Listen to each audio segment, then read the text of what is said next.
So, hello students of class 7. We are going to explain the topic food and food preservation. Food सबसे पहले देख लेते हैं। तो फूड क्या है? वो सभी स्पेशल सब्सटेंसेज, वो सभी चीज़ें जिसके अंदर में कोई ना कोई न्यूट्रिएंट्स मौजूद होती है, उन सभी चीज़ों को हम लोग फूड कहते हैं। फूड से जो स्पेशल सब्सटेंस किसी ऑर्गेनिज्म को प्राप्त होता है उसको हम लोग न्यूट्रिएंट्स कहते हैं। और न्यूट्रिएंट्स की प्रोसेस जो होती है, न्यूट्रिएंट्स जिस भी प्रोसेस से किसी ऑर्गेनिज्म को मिलता है उसको हम लोग कहते हैं न्यूट्रिएशन। सो न्यूट्रिएशन अभी आपने पढ़ा है प्लांट और एनिमल का न्यूट्रिएशन कैसे होता है। अलग अलग एनिमल्स और प्लांट्स अलग अलग मोड ऑफ न्यूट्रिएशन से अपने शरीर में ज़रूरतों की पूर्ति करते हैं, लेकिन न्यूट्रिएंट्स उसको रिक्वायर्ड है ताकि अपने एक ऑर्गेनिज्म अपने शरीर के सभी लाइफ प्रोसेसेस को रेगुलरली बेसिस पर ऑर्गेनाइज कर सके, अपने शरीर का ग्रोथ कर सके, अपने शरीर में हो रहे बदलाव और रिपेयरिंग को कंटिन्यू कर सके, फंक्शन कर सके। इन सभी चीज़ों के लिए उसे स्पेशल सब्सटेंस की ज़रूरत होती है जिसको न्यूट्रिएंट्स कहते हैं। और वो न्यूट्रिएंट्स फूड पार्टिकल्स में ही पाए जाते हैं। किसी पार्टिकुलर ऑर्गेनिज्म के लिए अलग अलग फूड हो सकते हैं, लेकिन जिस भी ऑर्गेनिज्म का जो फूड है उसी फूड में मौजूद होता है उसके न्यूट्रिएंट्स, जिससे उसके शरीर को एनर्जी का एक्सट्रैक्शन होता है। सो इस टॉपिक में हम लोग देखेंगे फूड क्या है और फूड प्रिजर्वेशन कैसे कर सकते हैं। तो सबसे पहले फूड की अगर बात करें तो फूड दो टाइप के होते हैं। एक हम लोग हेल्दी फूड कह सकते हैं, दूसरा होता है जंक फूड। हेल्दी फूड वो सभी फूड हैं जैसे वेजिटेबल्स हैं, फ्रूट हैं, क्रेशल्स हैं, मिल्क है। इन सभी फूड को हम लोग हेल्दी फूड कह सकते हैं क्योंकि किसी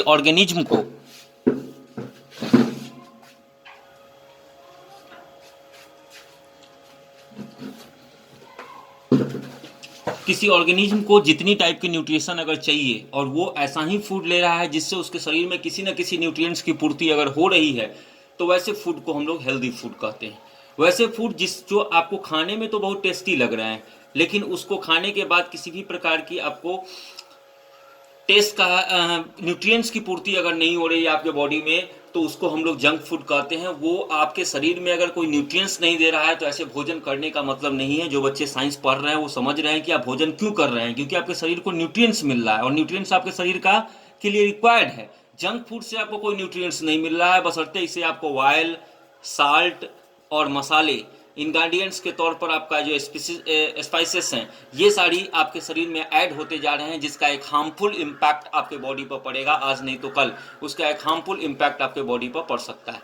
सो दो टाइप के हम लोग फूड देखें, हेल्दी फूड और जंक फूड। जंक फूड से बहुत सारे टाइप की बीमारियों का भी बॉर्न होता है। खासतौर पर से जो जंक फूड खाते हैं उनको मोटापा का काफ़ी प्रॉब्लम होता है और मोटापे उनके चारों तरफ से उनके शरीर में, क्योंकि फैट बढ़ता है तो फैट बढ़ने के कारण उसके शरीर में जो मोटापा है वो एक कॉमनली अकरिंग डिजीज है, जिसके कारण जब आदमी काफ़ी मोटा हो जाता है, अनबैलेंस उसका शरीर हो जाता है, क्या कहते हैं सही ग्रोथ नहीं होता है, उस केस में क्या कहते हैं उसको डायबिटीज होने की संभावना काफ़ी ज़्यादा हो जाती है। एक दो वर्ड है जैसे ओवर ईटिंग और अंडर ईटिंग, ओवर ईटिंग और अंडर ईटिंग।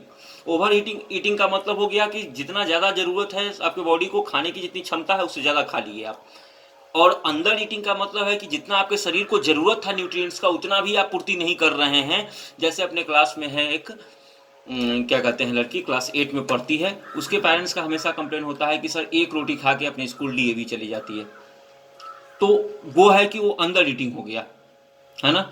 और वहीं पर एक लड़का है क्लास 8 में ही जो बहुत सारा भोजन खाता है, तो वो ओवर ईटिंग है। उसके पेरेंट्स इसलिए परेशान है कि भैया ये बहुत ज़्यादा खाता है, इसकी मोटापा शरीर दिन पर दिन बढ़ता चला जा रहा है। तो ओवर ईटिंग और अंडर ईटिंग दोनों ही हार्मफुल है। आप उतना ही खाइए जितना कि आपके शरीर को रिक्वायर्ड है। और दूसरी चीज़, टाइम भी बड़ा इंपॉर्टेंट फैक्टर होता है कि भोजन आप कब कब कर रहे हैं, कितनी टाइम पर कर रहे हैं। एक बार ही खा रहे हैं वो भी ठीक नहीं है, थोड़ी थोड़ी इंटरवल पर, 3-4 घंटे के इंटरवल पर बराबर आपके शरीर को कुछ ना कुछ फूड मिलते रहना चाहिए। और ऐसा अगर आप कर रहे हैं तो आपकी बॉडी एक हेल्दी बॉडी के रूप में ग्रो कर रही है। इसके बाद एक टॉपिक आता है बैलेंस डाइट का। बैलेंस डाइट क्या होता है ये समझिए। बैलेंस डाइट ऐसा डाइट्स जो आपके शरीर के ज़रूरतों के हिसाब से, जो आपके शरीर की जो ज़रूरत है उस ज़रूरत के हिसाब से वो सारे न्यूट्रिएंट्स आपके शरीर को मौजूद करवाता है, वो सारे न्यूट्रिएंट्स आपको प्रोवाइड करवाता है जो आपके शरीर के ग्रोथ करने के लिए रिस्पॉन्सिबल है, तब ऐसे भोजन को हम लोग बैलेंस डाइट कहते हैं। मान लेते हैं कि एक व्यक्ति का बैलेंस डाइट है, उसमें वो अनाज को भी, क्रिशल्स को भी शामिल करता है, वेजिटेबल्स और फ्रूट्स को भी शामिल करता है, मिल्क भी लेता है and the other dairy product भी लेता है,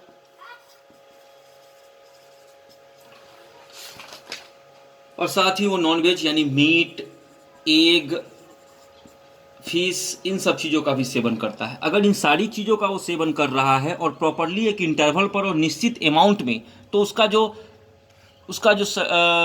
फूड कहलाएगा या उसका जो ये डाइट कहलाएगा वो एक बैलेंस डाइट कहलाएगा। सो बैलेंस डाइट, मानव को हमेशा बैलेंस डाइट लेना चाहिए। अपने भोजन में हर प्रकार की वेराइटी ऑफ किस्म की जो चीज़ें हैं उन सभी को शामिल करना चाहिए। आप में से बहुत सारे ऐसे लोग होंगे जो शिकायत मेरे पास भी पहुंचती है कि हम दाल का उपयोग नहीं करते हैं या सब्जी का उपयोग नहीं करते हैं, तो वो ठीक नहीं है आपके बॉडी के लिए। आपके बॉडी को ग्रोथ करने के लिए सभी प्रकार की न्यूट्रिएंट्स की ज़रूरत होती है, और वो सभी प्रकार की न्यूट्रिएंट्स की पूर्ति अगर आप अपने शरीर को कर रहे हैं तो आपके शरीर को बहुत सारी बीमारियों से आप बचा रहे हैं। कुछ टाइप की ऐसी भी डिजीजेज होती हैं जो डिफिशेंसी डिजीजेज होती है। हम इसके बाद बात करते हैं डिफिशेंसी डिजीज का। अगर आप बैलेंस डाइट नहीं ले रहे हैं तो क्या होगा, किसी एक ऑर्गन का डेवलपमेंट ज़्यादा हो जाएगा, किसी एक ऑर्गन का डेवलपमेंट नहीं होगा, और उसकी वजह से कोई ना कोई प्रॉब्लम आपके सामने खड़ी हो जाएगी। दूसरा वर्ड आता है डिफिशियंसी डिजीजेज।